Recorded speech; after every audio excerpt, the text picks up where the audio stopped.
Sir Gohana में शिव मूर्ति का जो है आज प्राण प्रतिष्ठा कराई जा रही है, क्या कहते हैं?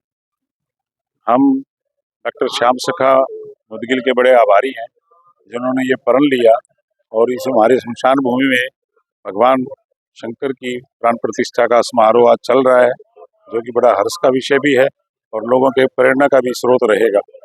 आज महाशिवरात्रि का पावन दिन है, 8 मार्च 2024। हम सब गोहाना निवासी डॉक्टर श्याम सखा मुदगिल के अनुग्रहित रहेंगे, कृपा पात्र रहेंगे कि उन्होंने एक ऐसा अच्छा सोच को यहाँ पे प्रतिष्ठित कराया है और ये प्रोग्राम चल रहा है। हम पुनः पुनः उनका धन्यवाद करते हैं। धन्यवाद। कौन सा स्थान है, किस जगह पर जो है ये शहर का बस स्टैंड के नज़दीक शमशान भूमि की भूमि है। उसमें एक स्थान का चयन करके पिछले 6 महीने से ये मूर्ति की वो चल रही थी और आज वो शुभ दिन आया है और महाशिवरात्रि का पावन दिन है, जिस दिन इसकी प्राण प्रतिष्ठा की गई है। आने वाले समय में ये लोगों के लिए प्रेरणा का स्रोत रहेगी और लोगों का भगवान भोलेनाथ का आशीर्वाद मिलता रहेगा। ये डॉक्टर मुदगिल हमारे प्रेरणा स्रोत हैं, क्योंकि इनकी गोहाना कर्म भूमि रही है।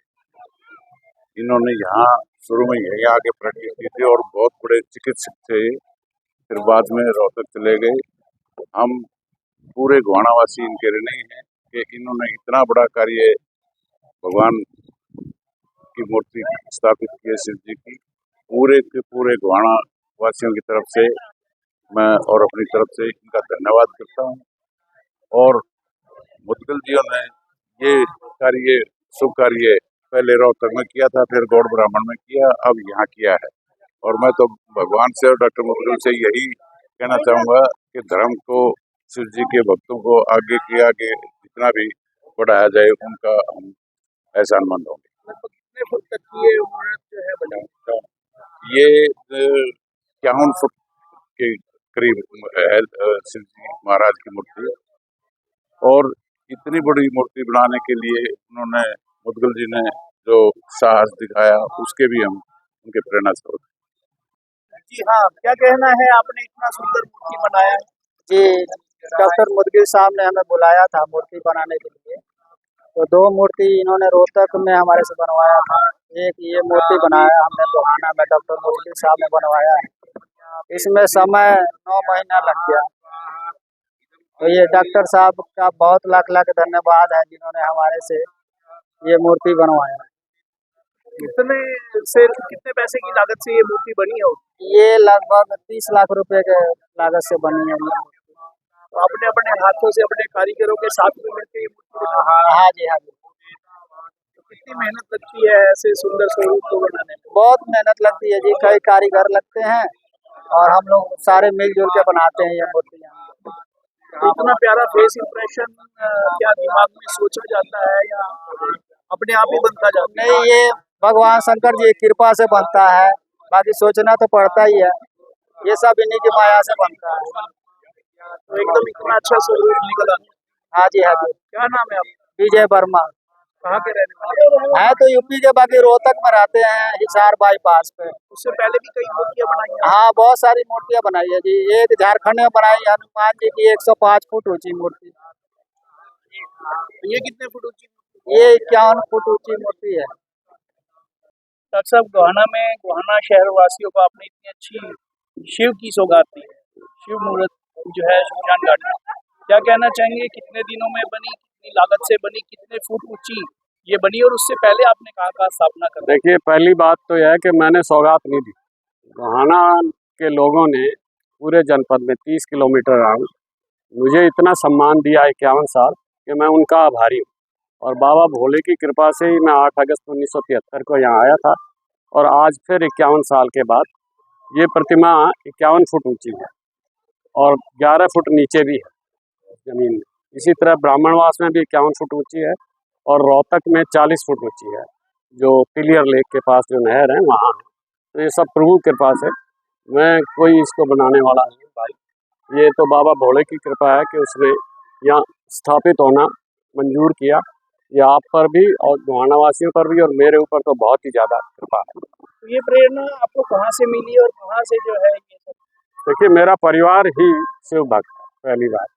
दूसरा, जब मैं मेडिकल कॉलेज में गया तो थोड़ा सा क्योंकि वहाँ बिजी होते थे, भूल गया था।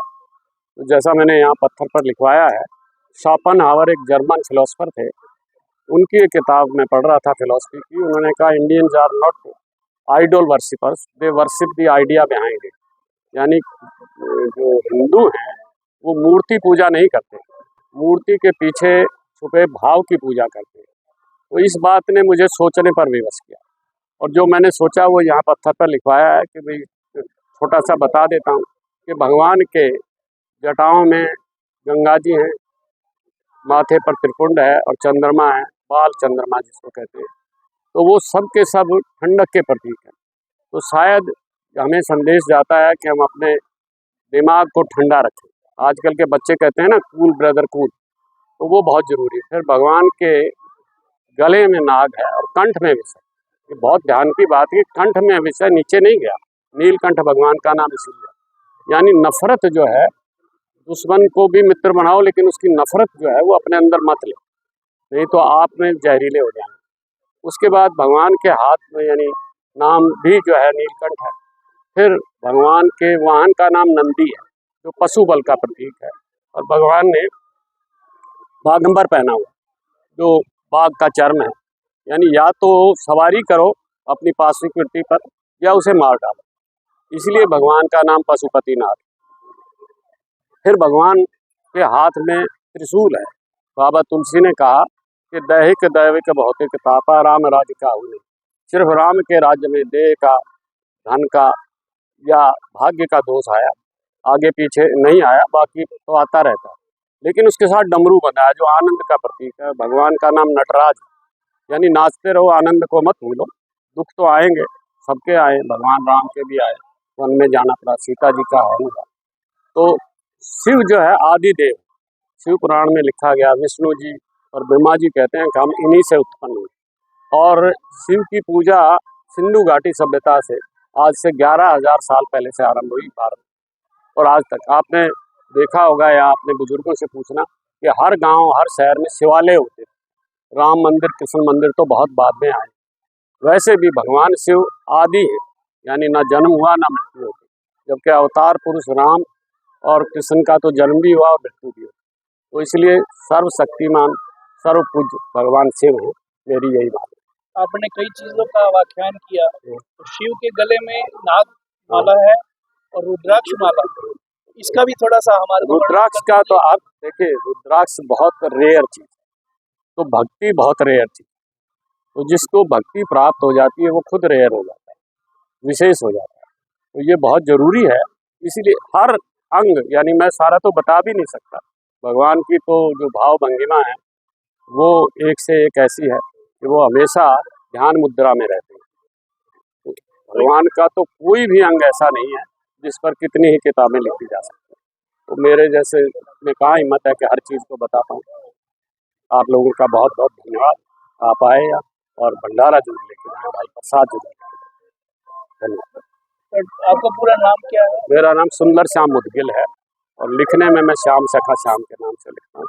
मेरी 55 से ज़्यादा किताबें आई हैं 4 भाषाओं में, हिंदी, अंग्रेजी, हरियाणवी और पंजाबी, और 3 फिल्में बनाई हैं। एक कोमा है, एक स्टूपिड ट्री है और एक पजेसिव ऑब्सेशन।